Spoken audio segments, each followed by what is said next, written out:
जय Hind defence aspirants, welcome back again. This is Divyanshu Pandey. Bharat और UK के रिलेशंस अब और भी स्ट्रांग होंगे इंडियन ओशन की रीजन में, क्योंकि यूके अपने सबसे बड़े वॉरशिप जिसका नाम LRG है उसको इंडियन ओशन में भेजेगा और भारत के साथ काफी इंपॉर्टेंट और कॉम्प्लेक्स इंटरनेशनल एक्सरसाइज करेगा। तो पूरी न्यूज क्या है उसको हम आज के इस क्लास में जानेंगे। शुरुआत करते हैं आज के सेशन की। जैसा कि हम सभी जानते हैं कि राजनाथ सिंह जो कि भारत के रक्षा मंत्री हैं, उनका दौरा यूनाइटेड किंगडम में हुआ और 22 साल के बाद कोई डिफेंस मिनिस्टर यूके गया था, जहां पर उन्होंने उनके साथ बैठकर जो है एक राउंड टेबल कॉन्फ्रेंस की।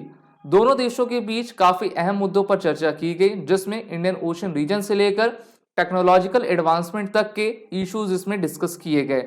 डीआरडीओ की टीम भी वहां पर गई हुई है, जहां पर वो ज्वाइंट कोलैबोरेशन यूके के टेक्नोलॉजी ग्रुप के द्वारा कर रही है, के साथ भी कर रही है। और 2025 में यूके के द्वारा इंडियन ओशन रीजन में उनके एयरक्राफ्ट कैरियर को आपका भेजा जाएगा, जिससे कि हिंद महासागर की सुरक्षा को और भी आपका स्ट्रेंथन किया जा सके। हम सभी जानते हैं कि ये एक इंटरनेशनल बाउंड्री लाइन है, जहां पर विश्व का सबसे ज्यादा ट्रेड आपका होकर गुजरा करता है और यहाँ पर बहुत सारे ऐसे नेचुरल रिसोर्सेज भी हैं। और हम देख रहे हैं कि बदलते वक्त के साथ बहुत सारे ऐसे देश हैं जो कि इंडियन ओशन पर अपना प्रभुत्व स्थापित करना चाहते हैं। हम जानते हैं कि वो देश कौन है, वो आपका चाइना है। तो ब्रिटिश डिफेंस सेक्रेटरी जिनका नाम ग्रैंड शैप्स था, उनके द्वारा ये कहा गया कि royal navy's littoral response group, short form इसको LRG कहते हैं, would visit the Indian ocean region this year and its carrier strike group the next year. तो 2024-2025 में ये भारत के में आएंगे। साथ ही साथ भारतीय नौसेना के साथ ये काफी कॉम्प्लेक्स एक्सरसाइज को भी कंडक्ट करेंगे और हिंद महासागर में इनकी तैनाती रहेगी।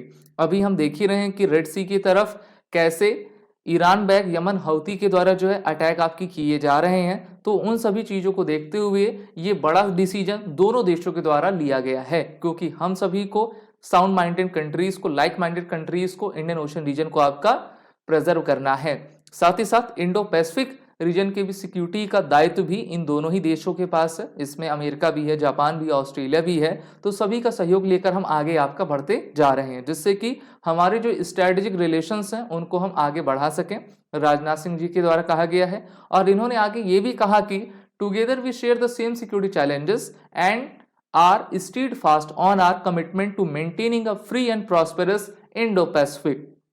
कहा जाता है कि जिस भी देश का कब्जा, प्रभुत्व समुद्र में रहता है, वो पूरे विश्व में आपका जो है रूल करता है, शासन करता है। इस प्रकार से सभी देश चाहते हैं कि जो सी है, मैरीटाइम सिक्योरिटी, वहां पर उनका प्रभुत्व रहे और कोई भी देशों के द्वारा जो है उसको कब्जा नहीं किया जा सके। इस कारण से ब्रिटेन का LRG जो कि एक स्ट्राइक कैरियर ग्रुप है, एयरक्राफ्ट कैरियर है, वो इंडियन ओशन की तरफ आपका रवाना होगा और इससे भारतीय नौसेना अपने आईएनएस विक्रमादित्य को लेकर आगे बढ़ेगी और तीनों ही आपके जो एयरक्राफ्ट कैरियर हैं वो सही तरीके से इंडियन ओशन की सिक्योरिटी करने में सक्षम रहेंगे। LRG एक रॉयल नेवी टास्क ग्रुप है जिसमें आपके 2 एम्फीबियस वॉरफेयर रहा करते हैं। CRG एक आपका एयरक्राफ्ट कैरियर है रॉयल नेवी का। ब्रिटेन की नेवी को रॉयल नेवी कहा जाता है। आप जानते होंगे हमारी जो नेवी थी या एयरफोर्स था उसका नाम रॉयल इंडियन एयरफोर्स था। तो फिर जब भारत को स्वतंत्रता हुई तो रॉयल नाम उसमें से हटा लिया गया था, क्योंकि एक प्रकार से वो उनकी जो है पहचान का प्रतीक था। The CRG's inaugural deployment was back in 2021 in the Indo-Pacific, where it conducted joint exercise with the Indian forces। और आपको ये भी बताते चलूं, इसी साल फरवरी के मंथ में जो है भारतीय नौसेना सबसे बड़े एक्सरसाइज जिसका नाम मिलन एक्सरसाइज है उसको कंडक्ट करने जा रही है, जिसमें ब्रिटेन की भी रॉयल नेवी आपके पार्टिसिपेट करेगी।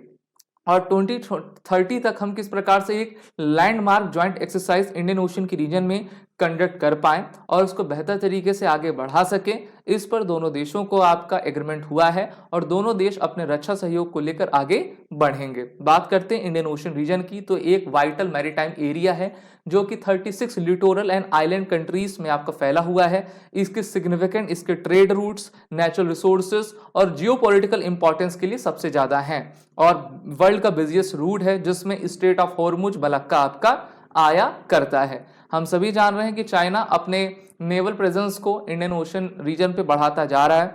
इस कारण से भारत ने ब्रिटेन के साथ इस एग्रीमेंट को किया है। इस आपके स्ट्रेटेजिक रिलेशन शिप को आगे बढ़ाया हुआ है। तो यहाँ पर आप इंडियन ओशन देख पा रहे हो, एशिया के जस्ट साउथ में है, जो कि पूरे एरिया को आपका कवर करता है और इसकी सिक्योरिटी को करना भारत और अन्य देशों की सबसे बड़ी प्राथमिकता हो जाती है। भारत यूके के रिलेशंस की बात कर लें तो इकोनॉमिक कॉमर्शियल रिलेशन में जो है total trade in goods and services export plus import between Bharat and UK was $32.7 billion और ये 2022 का आंकड़ा है। Total export from India to UK 21.5 billion और वहीं पे इंपोर्ट भारत का 10.2 बिलियन, अर्थात भारत इसमें ट्रेड सरप्लस में चल रहा है।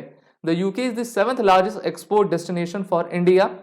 India is also the second largest source of FDI for the United Kingdom.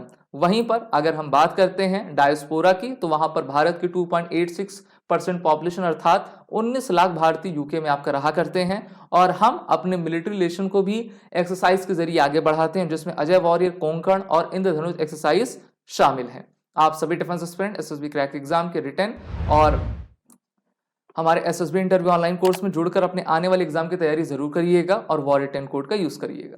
जय हिंद। अगर आप एक डिफेंस एस्पिरेंट हैं और SSB interview, NDA, CDS, AFCAT जैसे एग्जाम्स के लिए प्रिपेयर कर रहे हैं तो आप एसएसबी क्रैक एग्जाम्स के कोर्स को चेक करना ना भूलें। आप हमारी लर्निंग एप्लीकेशन को गूगल प्ले स्टोर से भी डाउनलोड कर सकते हैं।